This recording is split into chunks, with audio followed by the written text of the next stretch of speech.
ಇತ್ತೀಚೆಗೆ ನಿಧನರಾದ ಅಖಿಲ ಭಾರತ ಹಿಂದೂ ಮಹಾಸಭಾ ರಾಜ್ಯಾಧ್ಯಕ್ಷ ರಾಜು ಧೂಳಿ ಹಾಗೂ ಬಿಕೆಹಳ್ಳಿ ಗ್ರಾಮದ ಮರಾಠ ಸಮುದಾಯದ ಆಧ್ಯಾತ್ಮಿಕ ಗುರುಗಳಾದ ವಿಠಲ್ ಗೌಡ ಹಾಗೂ ಗೋಕುಲ್ ಶಿರೋಡ್ಕರ್ ಅವರಿಗೆ ಶ್ರದ್ಧಾಂಜಲಿ ಕಾರ್ಯಕ್ರಮವನ್ನು ಹಮ್ಮಿಕೊಳ್ಳಲಾಗಿತ್ತು.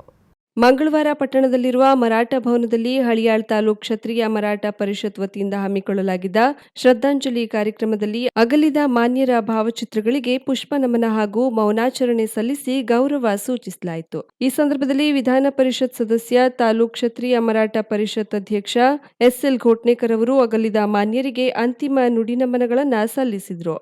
ದಾಂಪತ್ಯ ಜೀವನಕ್ಕೆ ಕಾಲಿರಿಸಬೇಕಾದ ಕಾರವಾರ ನಗರದ ನಂದನಗದ್ದಾದ ಯುವಕ ಮದುವೆ ಮೊದಲ ದಿನವೇ ಕೋವಿಡ್ನಿಂದ ಮೃತಪಟ್ಟಿದ್ದಾರೆ.